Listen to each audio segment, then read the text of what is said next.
Hey everybody, this is Eric Frankhouse, or Iron GM Necessary Evil. I run Shadow of the Arena for the Wizards of the Couch crew, and this is Behind the Seal. I wanted to give a little bit of an insight on what I was trying to do the first episode, what happened, and just a, behind the screen feel of what I do. Prepping for this is a little different than what I do for normal at home sessions or paid sessions. So for me, I knew we were going to be on camera.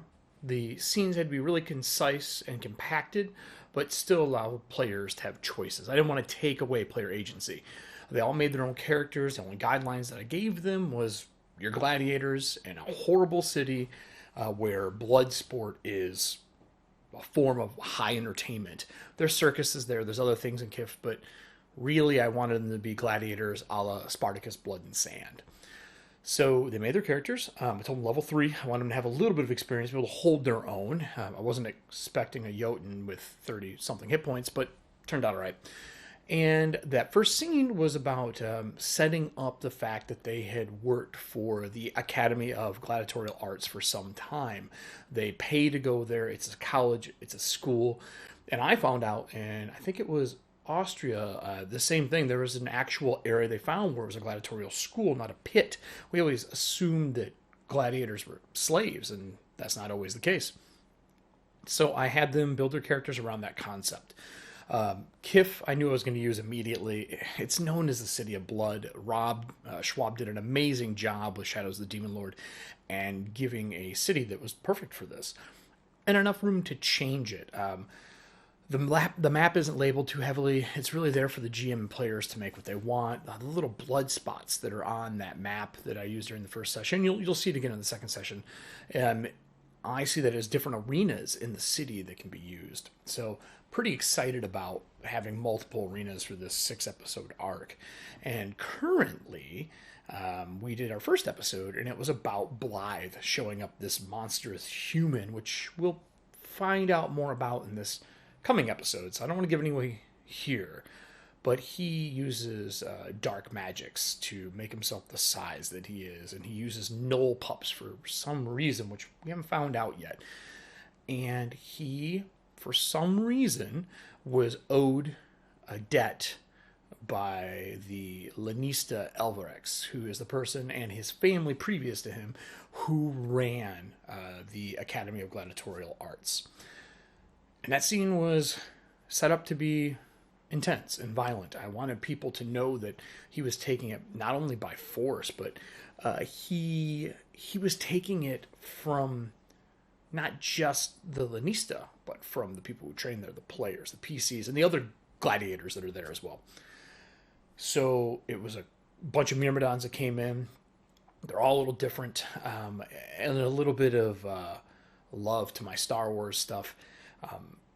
They're like clone troopers. They all look the same, which will come into play later. They have different personalities, but they all look the same.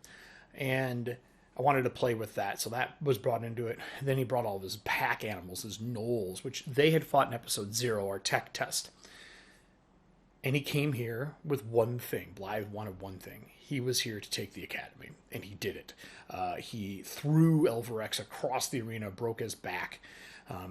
A fight broke out between the gladiators and the gnolls and the myrmidons, and some of them were getting up and down, especially with the help of the cards, which I'll talk about at the end of this.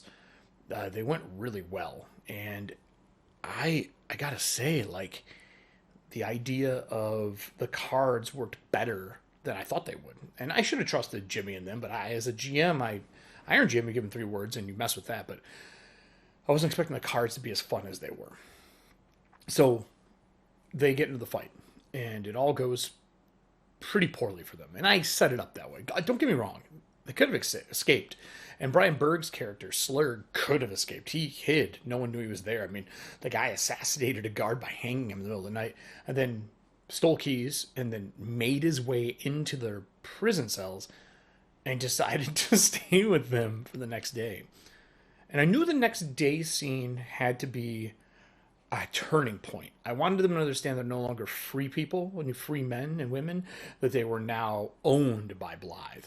And that came across apparent. And then to show his ability to manipulate and dominate them, he told them that one of them had to cut the legs from Elverex. Now, I thought the PCs, maybe somebody would have done it, and I was ready for social combat, because Forbidden Rules gives us a really good social combat system.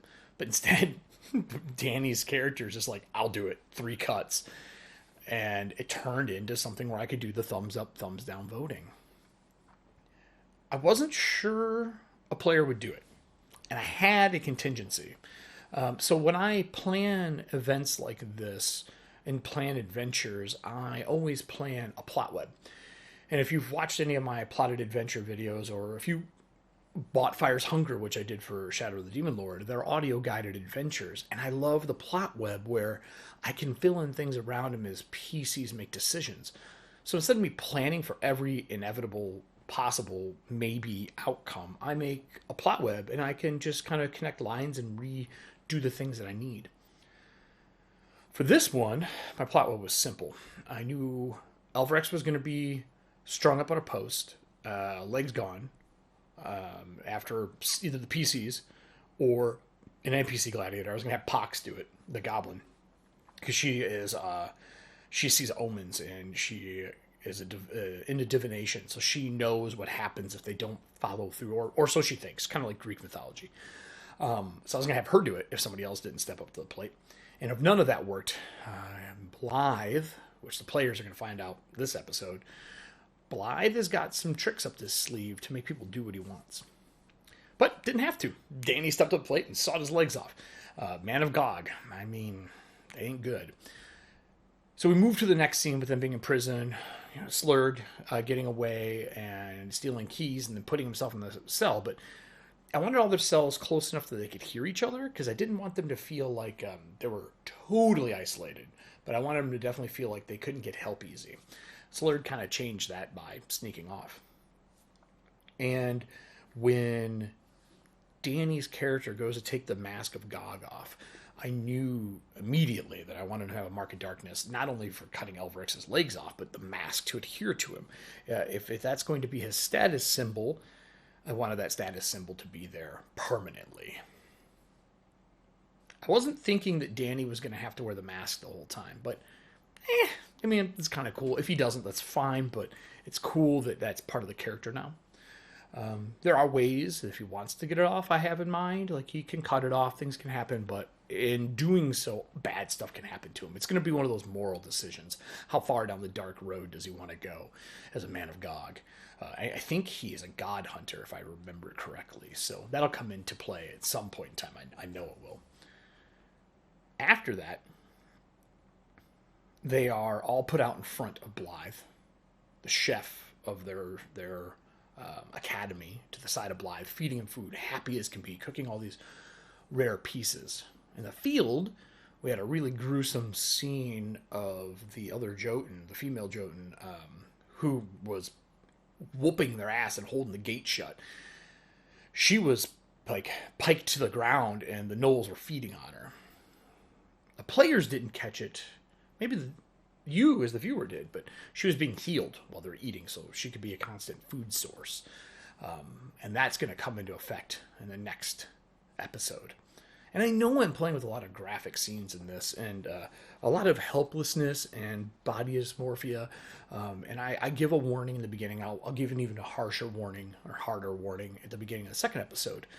But I wanted her not to just be helpless, but I wanted the PCs to see the most powerful gladiator that was with them outside of KC's character being helpless, so that they didn't try to do something dumb like flee or get away.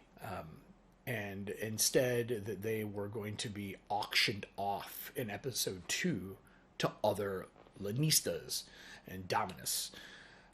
And for terminology, so in case you don't know, a Lannista usually has a Familia Gladiatorium, which they either pay those gladiators or the gladiators pay to be there, and they fight for them. A Dominus uses slaves and people who are not free to fight their battles for them, and usually treat them poorly, like Blythe, which we will see more of that in this upcoming bathhouse scene. And I closed out our episode with the gladiators being stripped of armor, stripped of clothing, oiled up and bandaged to make them look good, and oiled. And then they're going to be put on display in the bathhouse to all of the Lanista and Dominus that are there to put them up for auction. And that's going to be episode 2, the auction.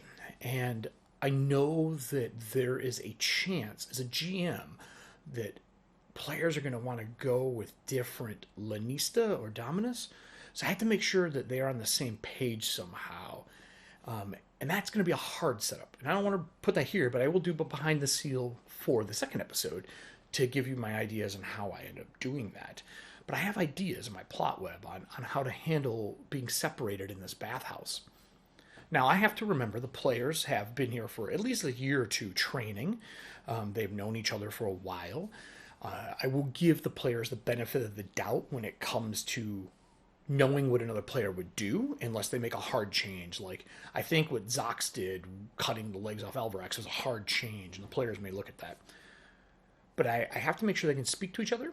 I have to make sure they pass through rooms within the bathhouse.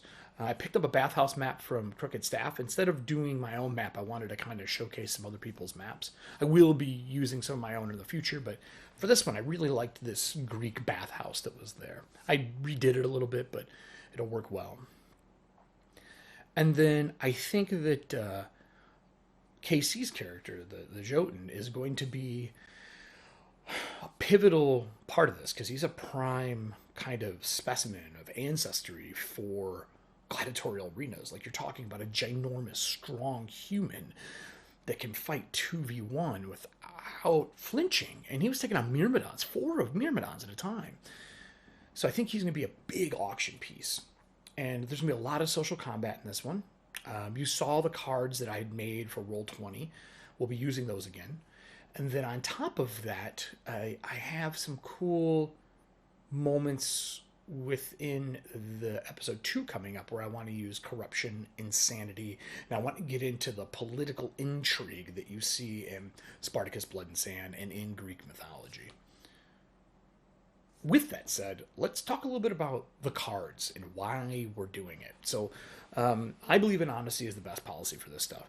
So we're doing the cards for 2 reasons. One, we wanted a way for the crowd to interact with us. And we didn't want it just to be a chat, like just blah, blah, blah, blah, blah. We wanted something that actually looked good on screen and allowed them to affect the way the story goes without diverging the story too far, like making them into something that they're not. And we didn't want just boons and banes. And I always thought about the scenes with weapon racks where, you know, you go over and you grab like the wooden sword off of the weapon rack, but somebody else gets a pike. And I thought those things are cool, and the moments between those are cool. And damage is big in this game because your health doesn't really go up a lot. It stays within that under 60 mark, but damage goes up. And then I really wanted to make sure that in social scenes that stuff could still work. Like, there's a fork, there's a knife, there's a large bust that you can use to smash someone's head in. And those scenes will be fun. Being able to have a demon randomly show up in arena, that's going to be really great. I have some ideas for that. I even have an idea how to use it in social scenes, especially for this new episode coming out. But the second thing we knew is we were all super busy. And, you know, they each own their own companies, do their own thing. And I wanted to make sure that we were talking to the crew, the staff, the cast, that we could make money doing this, but we didn't want the people buying in to walk away empty-handed. So we thought cards and be able to interact and do stuff could work really well. And Jimmy has done a lot of that on Praetor's Rejects. He's had a lot of success with it, and his viewers seem to love it. And I bought a pack the other day and tried it out. I love it. It's super fun. The gifts and stuff are cool, but I really like the cards that let me interact and do things. Like in his game, I gave an advantage to the thief to sleight of hand something, and then I played a trap card so that the gem that he had pilfered was trapped. And I guess that's going to happen next episode. But I could see that happening in the arena where, like, on Chariot Combat, you sabotage the wheel of one chariot just to give an advantage to the gladiator on it to, you know, throw a spear or a javelin. So that's what the cards were for and why we did it. Norse Foundry was one of those. I worked with them at a couple conventions now. They're great guys. I love their dice. I've always had some, and they keep leveling up their game, and they're looking to help streamers out. And they're looking to get their name out doing it. They do stuff for Dragons and Things and the Glass Cannon podcast, and I love their work. That's how that kind of came in. And just all became one big melting pot, which is awesome. It's made me up my game as a GM. So that's a little bit behind the seal. I guess my only tip I would like to let you walk away with, or want you to walk away with, is don't prepare for everything. Prepare for your story. Make it a box. Make it an outline. Make it a plot with bullet points, whatever works for you. And be ready to flex. And the one thing I have learned, if you are handwriting it, I write all my notes this way. And the actual adventure this way. And all my notes to myself, I write on an angle in different colors so I can quickly identify changes that have happened. I learned it doing editing for other stuff that you edit another color. But the angle really helped me find pieces when doing studying and when doing notes for my campaigns. So keep that in mind when you're running your stuff. That's it for me. It was nice and short and sweet. I'll do another one for the next episode. But next time, tonight, 9 p.m. Central Standard, I'll see you in the arena.